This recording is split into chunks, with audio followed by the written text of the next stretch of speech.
Welcome to another Whiskey Mystery. I'm Phil. I'm Deep. We just came off a Zoom chat with friends, and I haven't really reset my brain to go into the next one yet.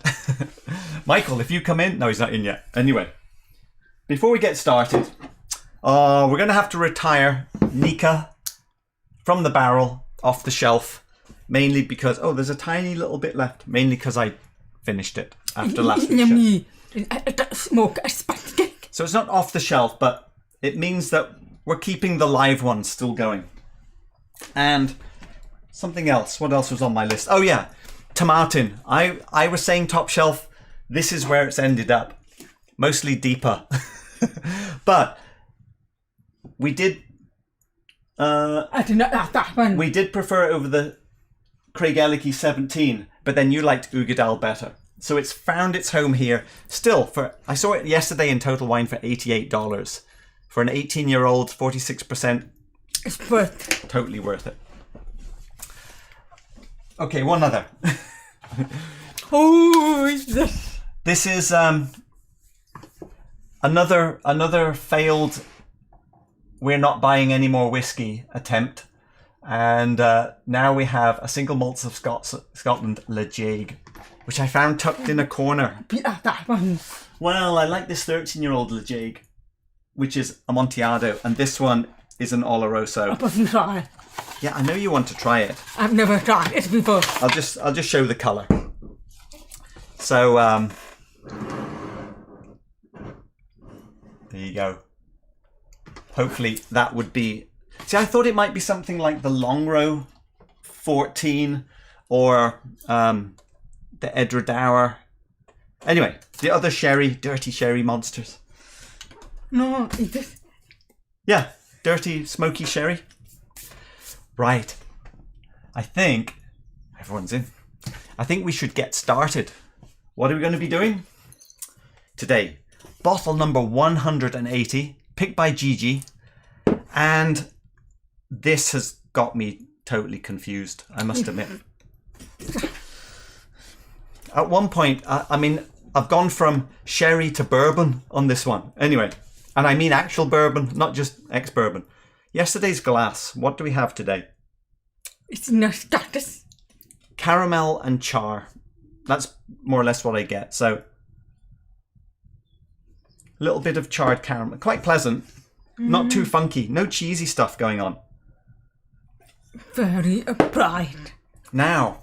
It's not farmy at all. Not farmy. But. Vanilla, coconut. Yeah. Vanilla, caramel, coconut. But a little bit char as well. Yes. Okay. For the next 12 minutes. Yes, I did forget. We will nose it, taste it, rank it somewhere on the shelf. But first we have to pour it. Now, bubbles. Here is another thing we need to talk about on this one. What is your first thought when you see those bubbles? I'll put it in the shaker for you. Without any comparison, we've been doing this long enough. What do you think? And I'll throw in two wild comparisons. 43% and 61%. What do you think?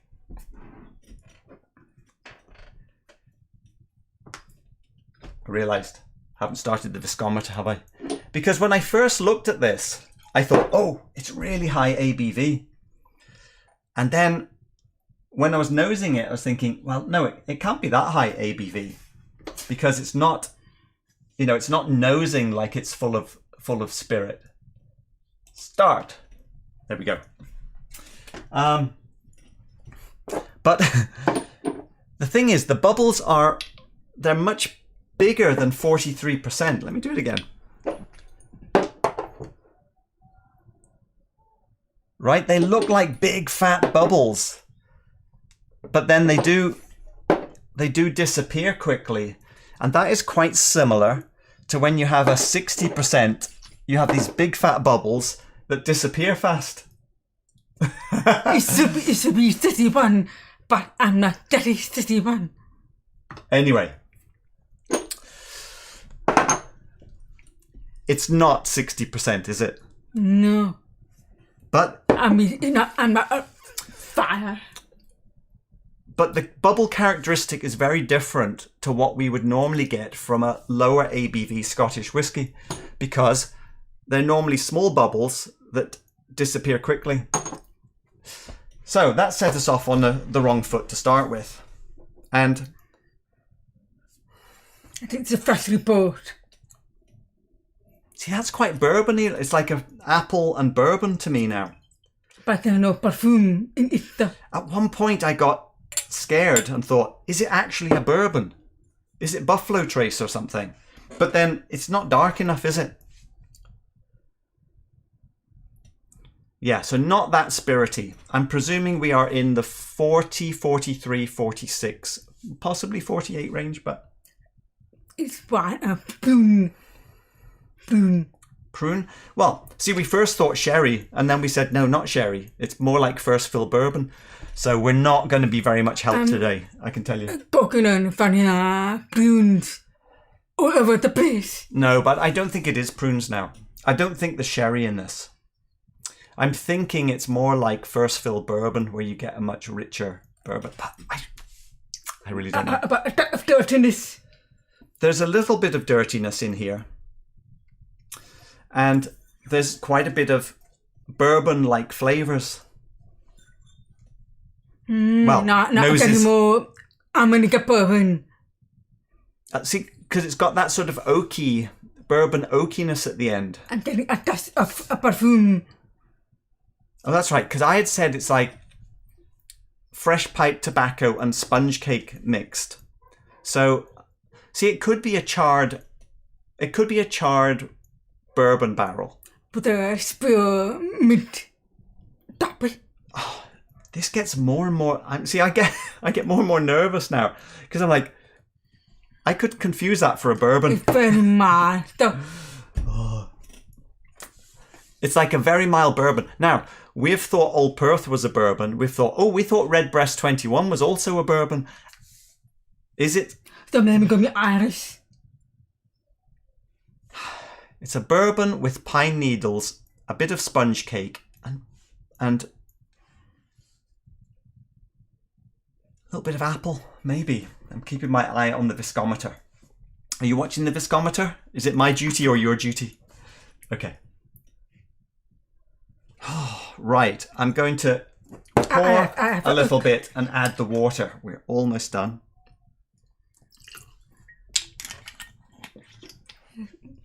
About to go off. Yeah, and there it is, 344.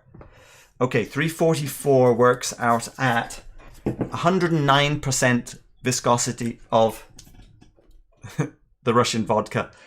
So it's landing right in the middle, actually to the higher end. 109% is a few percent higher than we've got on most Scottish whisky that we've had. It's probably a little bit too much to blast with the water. Let's just have a little water taste. Now. There's some kind of soil dirtiness. Soil dirtiness? Sulfur. Almost sulfur, but not quite. I'm not picking up matchsticks. A bit of sherry. Is there a bit of sulfur? That must be a bit of sherry. Possible. Okay, maybe this is some kind of official bottle where it's a vatting of many things. Could it be an actual grain mix? A blended whiskey? See, a little more apple with the water.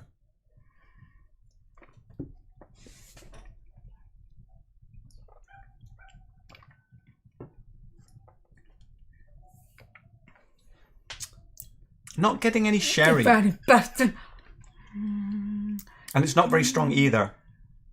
More caramel on the end than anything. I think I'm getting a touch of sherry. Right. It actually is all over the place. No, we're all over the place. It is very stationary. Full strength. Let's see if we can guess the ABV at least. Oh, see, coming back to it, much more caramel now for me. Caramel, vanilla. It's like a apple. It's better Norman. Is there anything sherry? I could be convinced there's a little bit of sherry. That of prune. That of sulfur. That must be some sherry. Oh, spicy. Spicy in the second half. Quite straightforward first third of a sort of just a sweeter caramel. But then the spice, the prickly spice raises up quite quickly about a third of the way in. The finish is actually quite long, isn't it? The second half, but very rare. The second half is good on getting to apple pie, caramel. Apple pie and caramel? Stuff, coconut, vanilla. Okay. I don't think it's sulfur, but I'm getting more, a little bit of char oakiness. Okay, maybe it's that. But if it turns out there's some sherry in here, that wouldn't surprise me, but it's like hidden. The maybe give me grain whiskey. Something different. No, the more I go back, the more vanilla it's becoming. And it's definitely oily. That's it's got a real malt. Yeah, I'd said green maltiness. A little bit of pine needles along with the caramel. If so, it's very nice, but it's not strong enough. So probably 43, 46. I think it's actually 46 probably, now that I've tasted it. Shall we have a little peek? Because we might need some help on this one. Yeah, together. Okay, it is a 4. 46. Okay.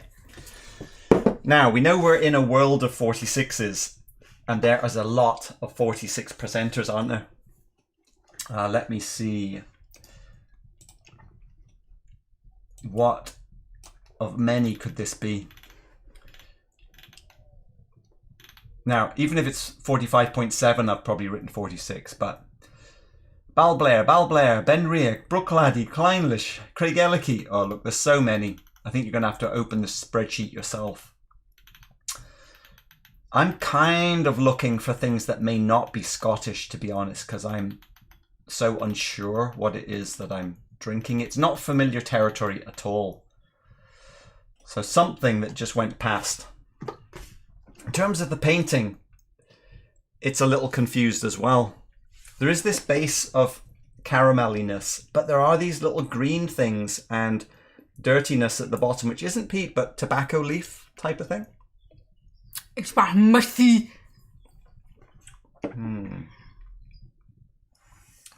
Eric, I just saw your comment. A buffalo trace. You'd laugh if it was Buffalo Trace and we like it.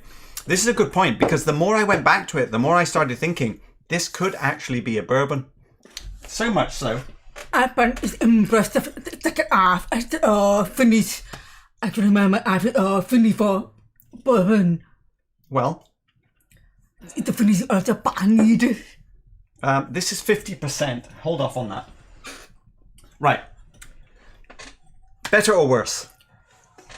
Time for some comparisons while we still have a few minutes on the clock. This is better? But this one is more, really more ignorant to alcohol today. Oh, it's quite grassy. Now go back. Scottish whiskey. Go back to this. Let's see how far off we are.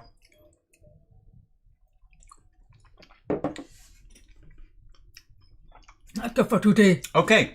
It's more creamy, more integrated. Well, this is Longmorn 16. Because the finish, the second half is the disappear shut. But this keeps going on for time. So you're saying it's on the shelf. How far up the shelf would you go?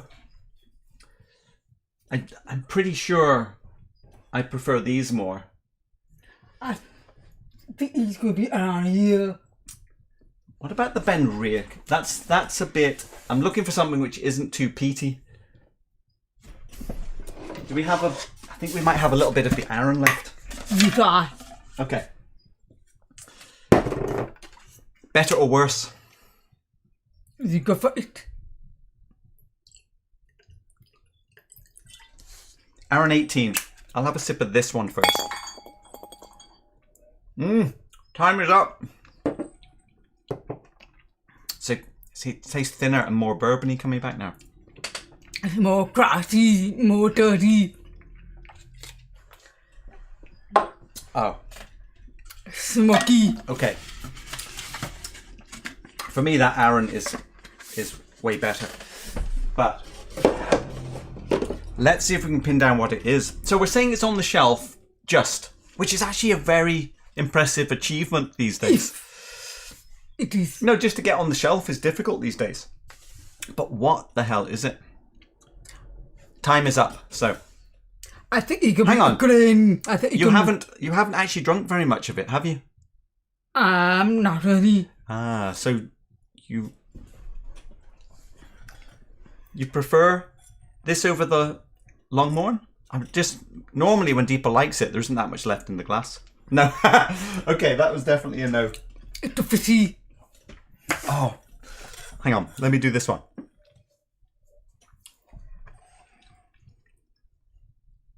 Okay, that is very, very different.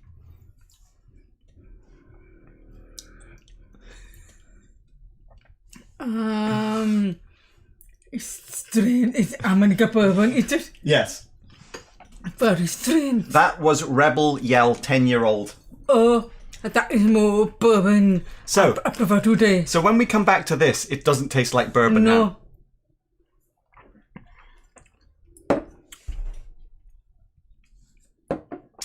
It's somewhere.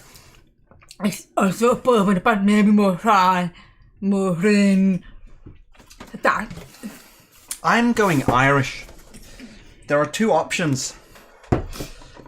But this is a Mizunura oak finish. And it does say puncheon barrels. If it's a puncheon, then it probably had sherry in it before. Oh, that makes more sense. And Mizunura is supposed to be spicy, I think. A 13-year-old Glendalough Mizunura.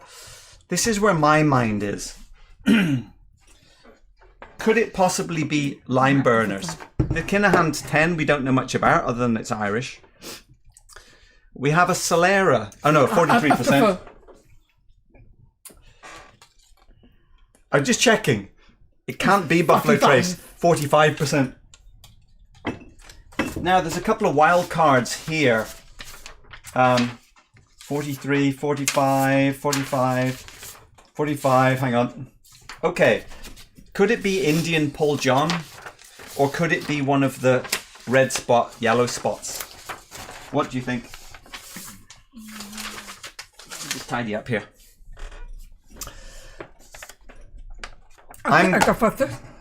Do you think it's Irish? You don't think it's Scotch then? No. I get the feeling we're in for another embarrassment. I'm going to go to the chat before the reveal and then we will see what people are thinking. Oh no. It's the chaos before the reveal. Eric going for the Vega. Wow, hang on. You know, if it's like Old Perth, it doesn't taste old though. It didn't have old things going on. But I can finish. Bruce is on Cadenhead's 10. Let's see. I'm missing a lot of chat. Donna Pass. Oh, you picked something up. Right. A sourced Irish, Greg. It probably is. I honestly don't know much about it. Yellow Spot. Is it a grain whiskey? I mean, do not know. It is smooth enough to be triple distilled or grain. It's possible. Red Spot or yellow. I mistook an Irish for a bourbon the other day. Embarrassing. Oh, great. Roy, you're with us. We did that with Redbreast 21. Not embarrassing at all. You're just part of our team. It's possible. Mizunura does have some pine needle character.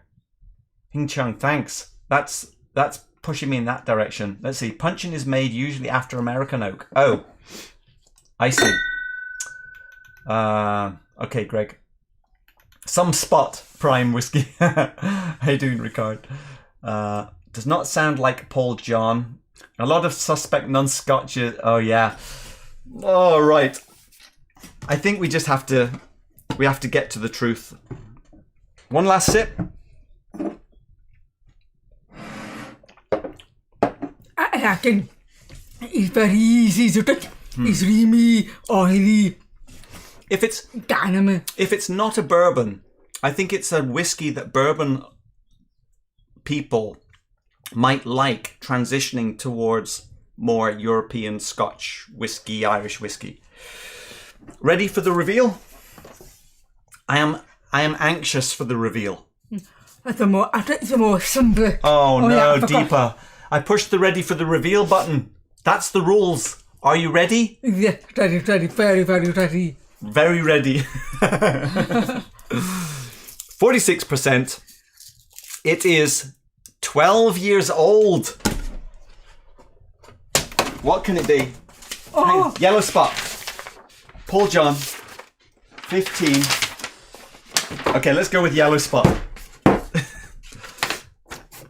Isn't this wine though? What type of wine finish is that? It is $90 bottle. It is from Ireland. And it is yellow spot. Oh, I give it that blow. Iris. I think we go double awards on that one. So hang on. Works out at $6.50 per year.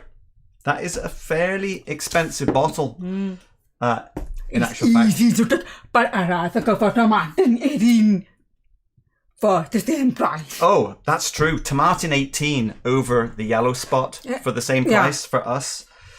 Now, okay, yellow spot does have a bit of sherry, according to what's written on here. It says 12 year, 46%, ex-bourbon, sherry, and Marsala casks. So that's why we were so confused. Plus, it's also Irish. Is it triple distilled, yellow spot? Pot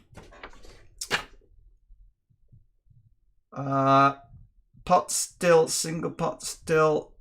You'll tell us. It might be triple distilled, mostly ex-bourbon, and then little bits of sherry. I think we were 90% there. But who was 100% there? Who was it? Malaga finish. Well, this one, I'm just saying what's on here, Greg. Is it Malaga or is it Marsala? Because this is just a printout. Obviously, we don't have the real bottle.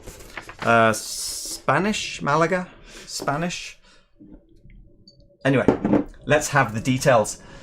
Oh, Nurse Dave, been listening on the suspense. Let's go to the chat. Let's see. OMG. Whiskey Jason, just in time for the reveal. I get pine needles in the hakushu. Yes, I could imagine that. We actually, we said when we had hakushu once, we said it was very sort of foresty smoke, if I remember right. David Owen, evening all. Ben Demon Hunter. Brother and I are giant Tomatin 18 fans. It is. I understand why. And at that price, I'm wondering if that's a clear out price that maybe not come back. Malaga. Okay, so it's not Marsala, it is Malaga. Greg is very sure. You were nearly there. More courage in your convictions. Yeah. Thanks, Bishop Burnboy. Are you sure? For me, it's Malaga sweet wine. All I know is what's written on that bottle. And, you know, I don't know if yellow spot varies. Is it different? Different barrels? Do they do different batches? Oh, I see. 60 Hertz is saying no, the Malaga is maybe the red spot. Do we have that? I thought we had the red spot there. Let's see. Over there. No, it's that one. Red spot. Can we read it? Combination of American oak, Spanish sherry butts, and Marsala wine casks. So let's double check. You might be right, Greg. This might be a mix-up because the red spot is Marsala. And this is handwritten, so this might be an error. So I'm going with Greg that if this is Malaga, not Marsala. Okay. Okay. Marsala from Ben as well. I don't think they changed the recipe, Greg. I think you're right. Okay, let's go down. Ben Demon Hunter, $95 for the Tomatin, 18. Still worth it, surely. Doug, Christoph, Christope. Sorry, probably got that wrong, Doug. Triple distilled and Malaga finish. Thank you very much. There we go. Where is it on the shelf? Melissa's in. Hey, Melissa. We were almost going bourbon. You must have heard us. I think it just makes it on the shelf. Yes, I have it backwards. Let's see. Aaron got in shot first. Aaron, did you get it? Right. I think. Where does it go on the shelf? The yellow spot is the bourbon, sherry, and Malaga. Yeah. Finish. Would you put it above, or where would you put it on the shelf? I mean, at Longmorn, I don't remember the area. Should we have a little? Maybe. Aaron is better. I think it's probably going to be. It might actually end up replacing the Longmorn. We'll have to check that Glendronach peated afterwards. But after the yellow spot, it's easy to drink. It's the second half is beautiful taste. Shall we try it? Yes, please. I wasn't asking you. I was asking our audience. Shall we try it? Or shall we tell Deepa no, we can't try it? Right. Aaron, I think it's fireworks for you. For Aaron.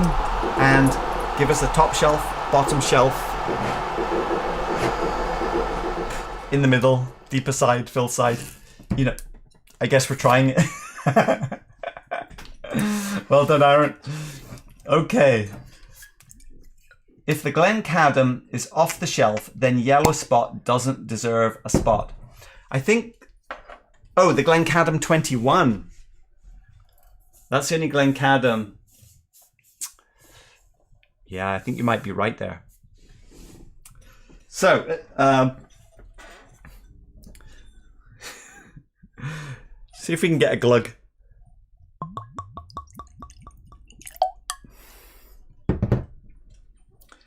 Do you want to go straight in at 54%? A little touch of water? No.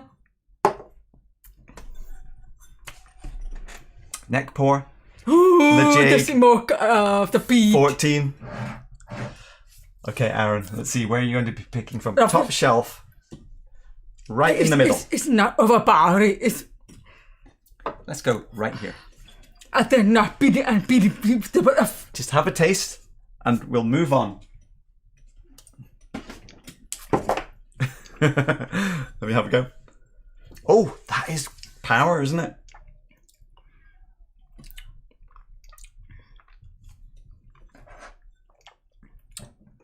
Wow.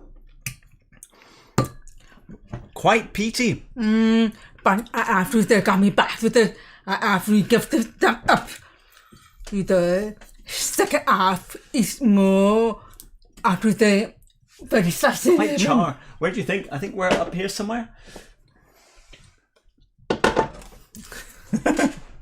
Okay, that won't be on the shelf. That's a cheat. Right. Pick a bottle. Here we go. 181. Picked by Aaron. Let's see. What are we going to get for Thursday? Is it a bourbon?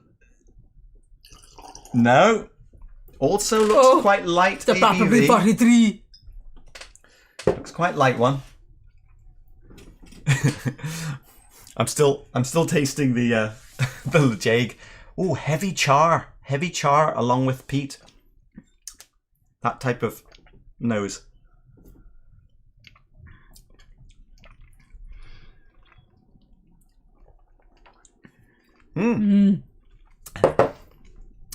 British Sign Language, Scottish. You know, I think you know where that was going. Right, back to the chat before we head out. I prefer today's. Oh. You prefer today's?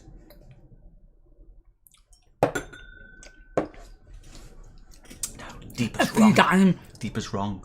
After that back to yellow spot is worth the buy. Yeah. For $90 is very good product. It's a made Yeah. with the oily dessert, the taste, everything integrated. It's good. Okay. I can see why people like the yellow spot. So now in my mind, I'm thinking Irish whiskey is a bit bourbony. Yes. That's my experience so far. Redbreast and green spot, yellow spot. Okay. Let's check in with the chat. Let's see. Give Deeper her Ledaig, Gigi. Yeah, there wasn't really an option, was there? Top shelf, right in the middle. Oh yeah, we got that. Well done, Deeper. Greg's Whiskey Guide. If I were you, that's us too, I'd let this breathe for 10 minutes in the glass. Yeah, but you don't want to watch us for 10 minutes. What is this? Aaron, 18. I can after dropper. I'm trying to wrap up the show, and all you're fixated on is how much you can drink of the Ledaig. Let me finish. Leave Deeper with the glass. I'll go back to the chat. Deeper is priceless, Era. Always a lovely sound. The glug of a new bottle.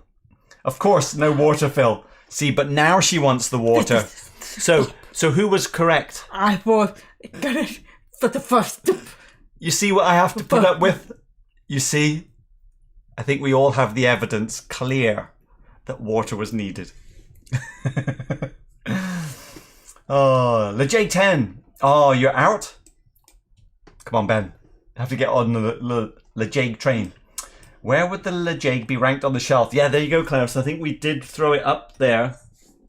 I would say it's a pretty good fight between this and the Kilhome and Sauternes. Because the second half is not as good as the yellow spot. I mean, try it again for the second half. Let me have another taste. Okay.